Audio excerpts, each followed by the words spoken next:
बिस्मिल्लाहिर्रहमानिर्रहीम, अस्सलाम वालेकुम। आज की इस वीडियो में आपको सिखाऊंगी गले का डिज़ाइन। और इसके लिए मैंने पहले तो कपड़े को आड़ी शेप में कटिंग किया है और उसके बाद इस पर मैंने फ्यूजिंग को भी आड़ी शेप में कटिंग करके इसके ऊपर चिपका दिया है। और उसके बाद मैंने इस पे 1-1 इंच के फासले से एक लाइन खींची है और साथ में मैंने 1 फुट के फासले से एक लाइन खींची है। इस तरीके से मैंने इस पूरी पट्टी में यूँ लाइनिंग दे दी है। और इसी के ऊपर अब मैंने मुख्तलिफ किस्म के धागों से सिलाइयाँ लगानी है डिज़ाइनिंग के लिए। तो ये फेरोजी रंग का धागा मैंने इस पे इस्तेमाल करना है। एक गोल्डन कलर है, एक पर्पल कलर है। तो सबसे पहले तो हमने फेरोजी कलर जो इस्तेमाल करना है उसकी सारी सिलाइयाँ मुकम्मल कर लेनी है। उसके बाद फिर हमने दूसरे सिलाइयाँ मुकम्मल करनी है।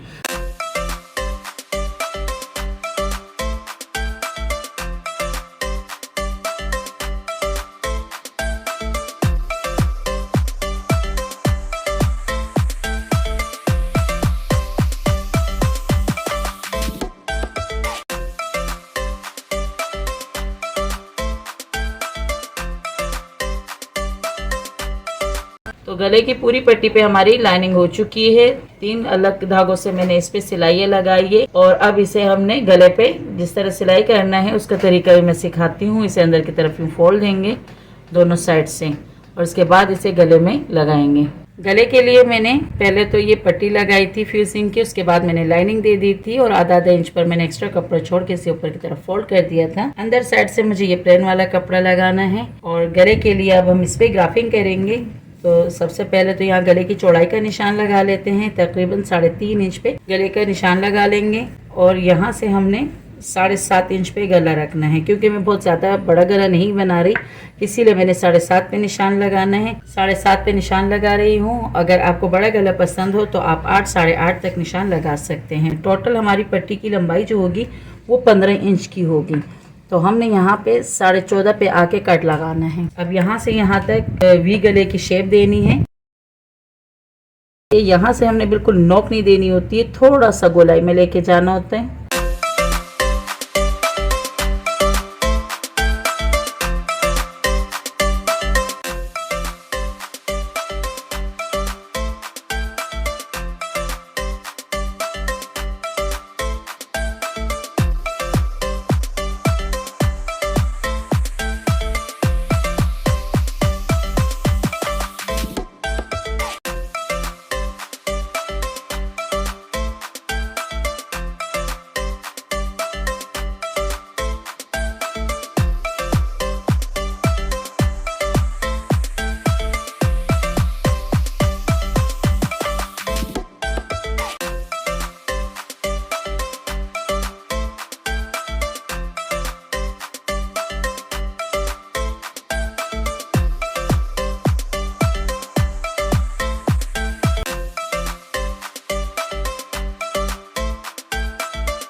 तो ये गले के डिज़ाइनिंग के लिए जो पट्टी हमने तैयार की थी मुकम्मल सिलाई हो चुकी है पूरी। हमने ये रहा टाई गला तैयार कर चुके हैं।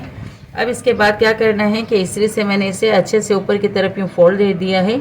नीचे से भी फोल्डिंग हो चुकी है और ऊपर से भी इसे हमने अच्छे से प्रेस कर लिया है। तो ये देखें बहुत अच्छे से ये बैठ गया है।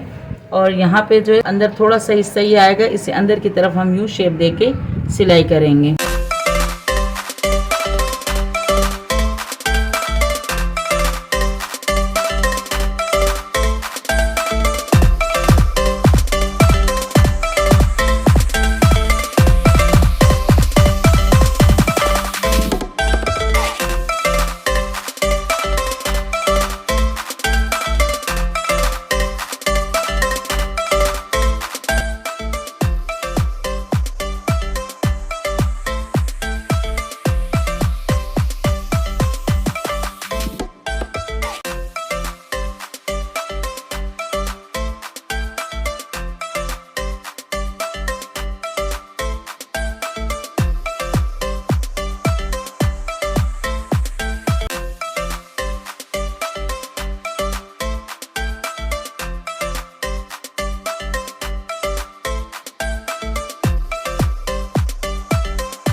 गला मेरा सिल के तैयार हो चुका है और बहुत ही आसानी के साथ ये गला सिल के तैयार हो जाता है और अच्छा भी लगता है। अब इस पर मैंने मुख्तलिफ धागों से इस पर सिलाइयाँ लगाई थी, मुख्तलिफ कलर के धागों से। तो इस पर मुझे या तो यहाँ पे मैं 3 मुख्तलिफ कलर के बीड्स लगा लूँगी और या तो इस पर टसल लगा लूँगी मैचिंग धागों के। होंगी बीड्स भी आजकल गलों में बहुत ज़्यादा फैशन में इन है, आपकी पसंद के मुताबिक है, आप जो लगाना चाहे। और इसे तैयार करने के बाद इसकी फाइनल लुक मैं आपको दिखाती हूँ। गलों के डिज़ाइन की एक मुकम्मल वीडियो तैयार की है और उसमें मुख्तलिफ गलों के डिज़ाइन और उसका तरीका, ग्राफिंग, कटिंग और स्टिचिंग समेत मैंने अपलोड कर दिया है। अगर किसी को भी मुख्तलिफ किस्म के गलों की डिज़ाइनिंग सीखने का शौक हो और कोई मुश्किल परेशानी हो सीखने में, तो मेरे चैनल का विजिट करें और डिटेलिंग वीडियो है उसकी लिंक मैं आपको दे दूँगी, तो आप वहाँ जाके वहाँ से तरीका सीख सकते हैं।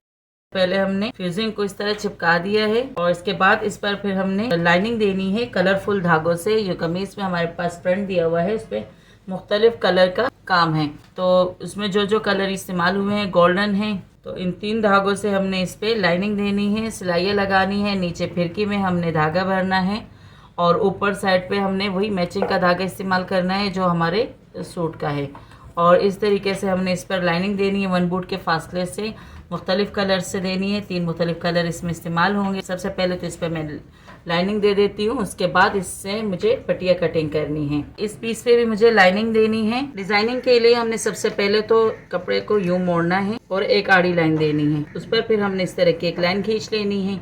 उसके साथ 1 बूट के फासले से एक और लाइन खींचनी है। फिर इसके बाद आपको जितना फासला पसंद हो, चाहे आप करीब बनाना चाहे या दूर बनाना चाहे, उस हिसाब से लाइनिंग खींच सकती है। मैंने 1 इंच के फासले से एक लाइन दी है, 1 बूट के फासले से फिर मैंने ये दूसरी लाइन खींची है। इसी तरीके से मैंने इस साइड की लाइनिंग दे दी है और सेम इसी तरीके से हमने यहाँ पर भी लाइनिंग देनी है। 1 इंच का निशान लगाना है यहाँ पे और अब इसी पर हमने लाइन खींचनी है।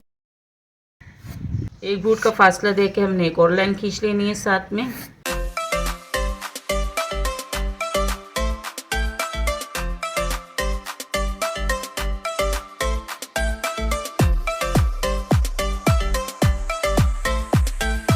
तो लाइनिंग हमारी मुकम्मल हो चुकी है। सेम इसी तरीके से मुझे इस वाले पीस पे भी लाइनिंग देनी है और इसके बाद इस पर सिलाइयाँ लगेंगी।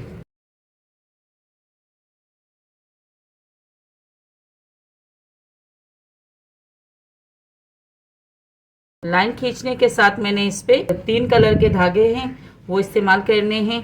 तो पहला धागा जो हमारा है वो फेरोजी कलर में जा रहा है, दूसरा हमारा पर्पल में जा रहा है, तीसरा हमारा गोल्डन में जा रहा है। तो इस हिसाब से मैंने सारी लाइनिंग पे कलर के नाम लिख लिए ताकि हमारे कलर आगे पीछे और लाइनिंग ना हो। और अब मैंने जो फेरोजी कलर वाले धागे हैं वो मैंने फिरकी में भर दिया है और ये 3 जगह से हमने ये फेरोजी के लाइनिंग दे दी है। एक साथ ही मुझे सारी लाइनिंग देनी है ताकि बार बार मुझे धागा चेंज ना करना पड़े। पहले मैं फेरोजी लाइन की जितनी लाइनें मुझे खींचनी है वो मुकम्मल कर लूँगी, उसके बाद फिर गोल्डन, उसके बाद फिर पर्पल कलर की। आस्तीन में डिज़ाइनिंग के लिए पहले तो मैंने इस पर ये लेस लगा दी है, इसके चाक दामन पर भी यही लेस इस्तेमाल होगी और इसके बाद फिर अब इस पर मैंने डिज़ाइनिंग के लिए ये पीस भी कट करके इस पर लगा देना है।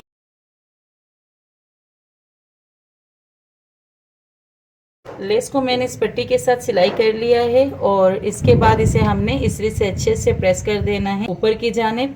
और अब इस साइड से भी इसमें मैं लेस लगाऊंगी, साथ साथ इसकी सिलाई भी होगी।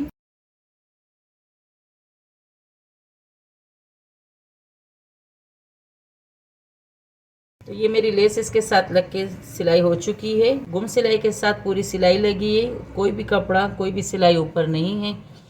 बहुत ही फिनिशिंग के साथ हमारे आस्तीन का ये डिज़ाइन मुकम्मल हो चुका है। बहुत ही आसान डिज़ाइन है, बहुत जल्दी सिल के तैयार हो जाता है। जब भी आपके पास इस तरह का शलवार का कपड़ा प्लेन हो और कमीज़ में फ्रंटेड इस तरह के कलरफुल हो तो आपने उस तरह कलरफुल धागों से इस पर पहले सिलाइयाँ लगानी है और फिर अपना डिज़ाइन मुकम्मल करना है। मैंने तो डिज़ाइनिंग के लिए ये डिज़ाइन बनाया था क्योंकि इसके 5-6 दामन और आस्तीन, गले सब पे मैंने ये डिज़ाइनिंग दी है। एक मुकम्मल डिज़ाइनिंग सूट है, आप भी अपने लिए बनाना चाहे। सीन का तरीका भी मैंने सिखा दिया है, सेम इसी तरीके से मैं चाक दामन का तरीका भी सिखा दूंगी। लेकिन अगर कभी आपके पास आस्तीन या कमीज़ की लेंथ कम हो रही हो या शलवार की, तो आप इसे हेज़ल लेंथ बढ़ाने के लिए इस्तेमाल कर सकते हैं। इसमें मैंने गुम सिलाई के साथ ये सिलाई लगाई है। पीछे साइड पे आस्तीन का ही कपड़ा है, लेकिन अगर आपके आस्तीन की लंबाई कम हो रही हो तो आपने इसके लिए जितना आपका लेंथ कम हो रहा है उस हिसाब से आपने इसको बढ़ा के ये पट्टी रखनी है और साथ में आपने आगे रख कर सिलाई लगानी है। जॉइंटर लेस के साथ लगाए तो मज़ीद खूबसूरती के साथ ये डिज़ाइन तैयार हो जाएगा।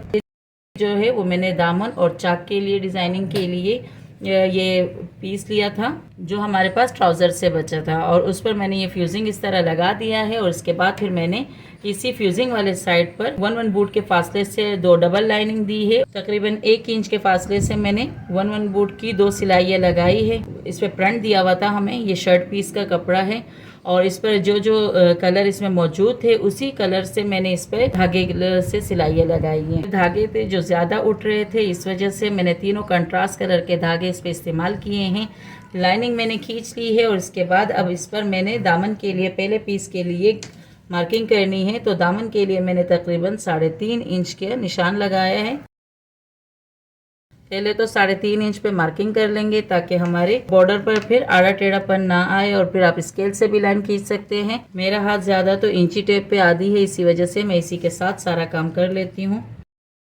दामन की चौड़ाई मेरे पास 23 इंच की आ रही थी, इसलिए मैंने 25 इंच की चौड़ाई में कपड़ा कटिंग किया है, और डिज़ाइनिंग के लिए जो है वो 3.5 इंच का है।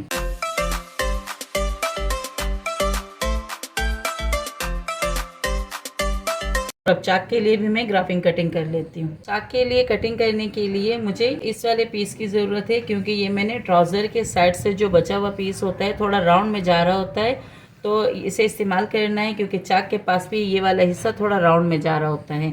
अगर हम ये वाला कटिंग कर लेते हैं तो बहुत ही आसानी और फिनिशिंग के साथ चाक पे ये बैठ जाएगा। तो पहले तो दामन को इस तरह रखना है, यहाँ से दामन को बराबर कर लेना है, और यहाँ से चाक के साथ साइड से बराबर रखना है, और यहाँ तक हमने इसे नापना है। ये हमारी चाक यहाँ तक आ रही है, इससे ऊपर तकरीबन थोड़ा सा हमने फोल्डिंग के लिए एक्स्ट्रा रखा है। चाक के लिए मैंने पट्टी तकरीबन ये 1.25 इंच पे निशान लगाया है नीचे तक, और मार्किंग कर ली है। अब इसके बाद इसे कट कर देना है, और सेम इसी तरीके से मुझे 3 बाकी पट्टियाँ भी निकालनी है, यानी कि एक ये हो जाएगी, 3 पट्टियाँ और काटूंगी तो 4 चाक के लिए काफ़ी हो जाएगी।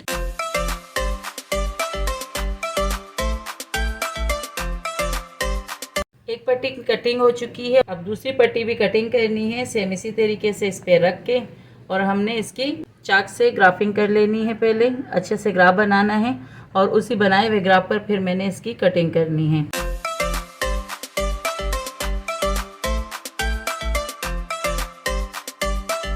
जो राउंड वाला हिस्सा था वो मैंने इस साइड पे कर लिया है, क्योंकि चाक थोड़ी सी गोलाई से जा रही होती है हिप के पास से, तो इस वजह से ये गोलाई वाला साइड मैंने गोलाई पे कर दिया है, और इसे इस साइड पर रख के इसे हमने सिलाई करना है।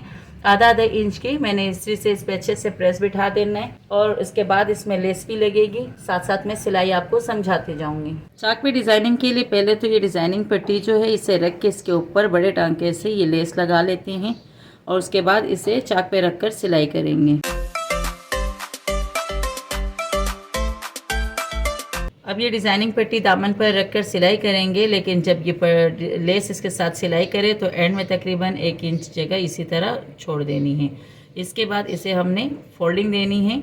लेस को थोड़ा सा अंदर की तरफ यूँ फोल्ड करेंगे, और इसके बाद यहाँ से जो हमने ये बॉर्डर रखा हुआ है डिज़ाइनिंग, इसे ऊपर की तरफ फोल्ड कर देते हैं, और यहाँ से इसे यहाँ रख कर सिलाई कर लेते हैं।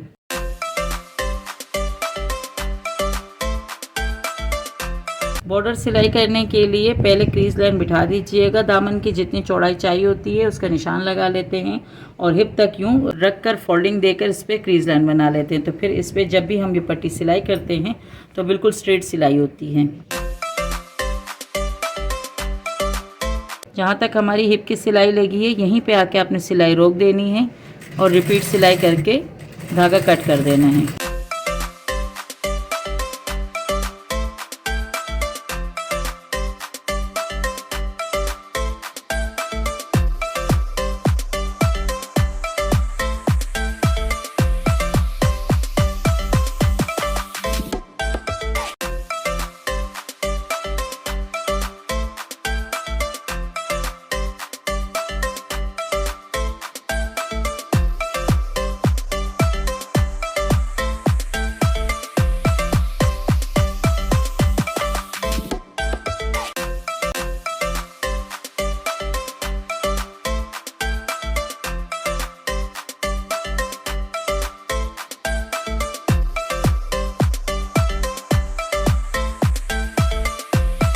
चाक दामन का डिज़ाइन मेरा सिलाई हो चुका है। गुम सिलाई के साथ इस पे मैंने सिलाई लगाई है। कोई सिलाई या धागा वगैरह बाहर की तरफ नहीं है और बहुत ही फिनिशिंग से मेरे चाक दामन का डिज़ाइन सिलाई हो चुका है। दिखाऊंगी एक डिजाइनिंग ट्राउजर का तरीका। सबसे पहले हमने फ्यूजिंग को इस तरह चिपका दिया है और इसके बाद इस पर फिर हमने लाइनिंग देनी है कलरफुल धागों से। ये कमीज में हमारे पास फ्रंट दिया हुआ है, इस पे मुख्तलिफ कलर का काम है। तो इन 3 धागों से हमने इस पे लाइनिंग देनी है, सिलाइयाँ लगानी है। नीचे फिरकी में हमने धागा भरना है और ऊपर साइड पे हमने वही मैचिंग का धागा इस्तेमाल करना है जो हमारे सूट का है। और इस तरीके से हमने इस पर लाइनिंग देनी है 1 बूट के फासले से, मुख्तलिफ कलर से देनी है। 3 मुख्तलिफ कलर इसमें इस्तेमाल होंगे। सबसे पहले तो इस पर मैं लाइनिंग दे देती हूँ, उसके बाद इससे मुझे पट्टियाँ कटिंग करनी है। डिजाइनिंग के लिए हमने सबसे पहले तो कपड़े को यूं मोड़ना है और एक आड़ी लाइन देनी है। उस पर फिर हमने इस तरह की एक लाइन खींच लेनी है। उसके साथ 1 बूट के फासले से एक और लाइन खींचनी है। फिर इसके बाद आपको जितना फासला पसंद हो, चाहे आप करीब बनाना चाहे या दूर बनाना चाहे, उस हिसाब से लाइनिंग खींच सकती है। मैंने 1 इंच के फासले से एक लाइन दी है, 1 बूट के फासले से फिर मैंने ये दूसरी लाइन खींची है। इसी तरीके से मैंने इस साइड की लाइनिंग दे दी है और सेम इसी तरीके से हमने यहाँ पर भी लाइनिंग देनी है। 1 इंच का निशान लगाना है यहाँ पे और अब इसी पर हमने लाइन खींचनी है। 1 बूट का फासला दे के हमने एक और लाइन खींच लेनी है साथ में।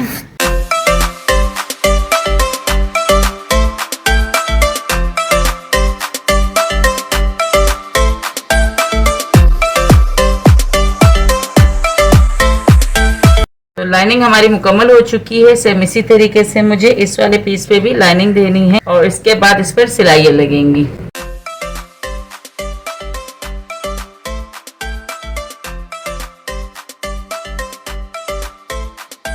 लाइन खींचने के साथ मैंने इस पे 3 कलर के धागे हैं वो इस्तेमाल करने हैं। तो पहला धागा जो हमारा है वो फिरोजी कलर में जा रहा है, दूसरा हमारा पर्पल में जा रहा है, तीसरा हमारा गोल्डन में जा रहा है। तो इस हिसाब से मैंने सारी लाइनिंग पे कलर के नाम लिख लिए ताकि हमारे कलर आगे पीछे और लाइनिंग ना हो। और अब मैंने जो फिरोजी कलर वाले धागे हैं वो मैंने फिरकी में भर दिया है और ये 3 जगह से हमने ये फिरोजी के लाइनिंग दे दी है। एक साथ ही मुझे सारी लाइनिंग देनी है ताकि बार बार मुझे धागा चेंज ना करना पड़े। पहले मैं फिरोजी लाइन की जितनी लाइनें मुझे खींचनी है वो मुकम्मल कर लूंगी, उसके बाद फिर गोल्डन, उसके बाद फिर पर्पल कलर की। अब इस पे मैंने मुख्तलिफ धागों से इस पे सिलाइयाँ लगा दी है, तीनों मुख्तलिफ कलर के। और अब इस पर मैंने 2-2 इंच की पट्टियाँ कटिंग कर ली है। एक पट्टी मेरी एक पांचे की होगी और दूसरी पट्टी मेरे दूसरे पांचे पे इस्तेमाल होगी। तकरीबन 2 इंच इसकी चौड़ाई है और पांचे की और लंबाई जो है 2 के हिसाब से रखेंगे। तो इस तरह पहले तो इस पे हमने ये लेस लगानी है। ये लेस भी इसके चाक दामन वगैरह पे मुझे इस्तेमाल करनी है। तो पहले इस पे लेस लगाएंगे।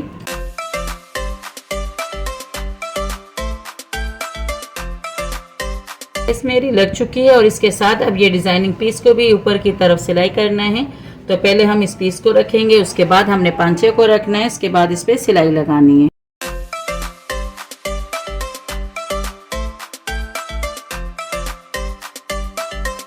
तो लेस के साथ मैंने पांचे के नीचे की सिलाई लगा दी है। कोई सिलाई ऊपर नज़र नहीं आनी चाहिए, गुम सिलाई के साथ हो और धागे भी सारे इसके अंदर ही हो और कपड़ा भी। इसके बाद इसे हमने ऊपर साइड पे अच्छे से यूँ फोल्ड करके इसे अच्छे से इस्त्री कर देना है। और साथ में फिर इसके इस साइड पर भी मुझे अभी लेस लगानी है। पहले यूँ लेस रखेंगे और उसके ऊपर फिर ये डिज़ाइनिंग पट्टी रख कर ऊपर से सिलाई लगा लेंगे।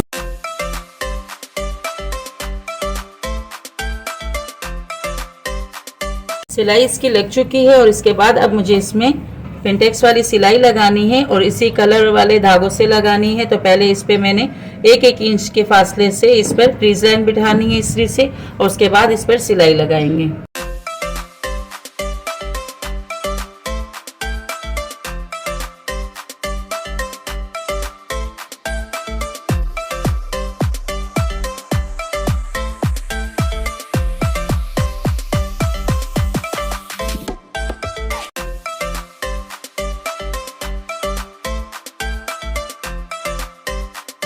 तो एक कलर से मैंने इस पे 2 सिलाइयाँ लगा दी है। पहले जो मैंने मार्किंग की थी उसी पे क्रीज लाइन गिरी बिठा दी है और क्रीज लाइन के बाद उसी पे जब हम लाइनों पर सिलाई लगाए तो सिलाई बहुत सीधी जा रही होती है।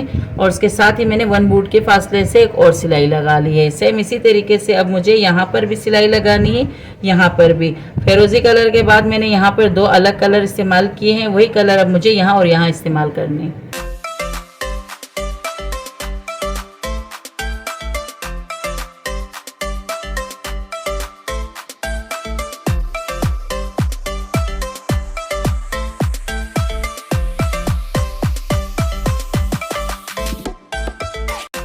मुख्तलिफ कलर के धागों से मैंने इस पर सिलाई लगा ली है और अब जितने पांचे की फिटिंग मुझे चाहिए उस हिसाब से मैंने निशान लगा दिया है। मैंने यहाँ पे तकरीबन 6 इंच का निशान लगाए पांचे की फिटिंग के लिए। स्टार्ट से रिपीट सिलाई लेंगे और इसके बाद से हमने आसन की सिलाई मुकम्मल करने के बाद इसकी फाइनल लुक मैं आपको दिखाती हूँ। तो पांचे की फिटिंग की सिलाई हमारी लग चुकी है और बहुत ही प्यारा डिज़ाइनिंग ट्राउज़र मेरा सिल के तैयार हो चुका है और इसमें मुख्तलिफ धागों से मैंने सिलाई लगा के ये डिज़ाइन मुकम्मल किए, साथ में लेस भी लगाई। अपनी नई वीडियो में फिर दोबारा मिलेंगे एक नए काम के साथ। तब तक के लिए अल्लाह हाफिज़, ताकि हर नई वीडियो का नोटिफिकेशन आपको बर वक्त मिल सके। तो इंशाल्लाह अपनी नई वीडियो में एक नए काम के साथ फिर दोबारा मिलेंगे। तब तक के लिए अल्लाह हाफिज़।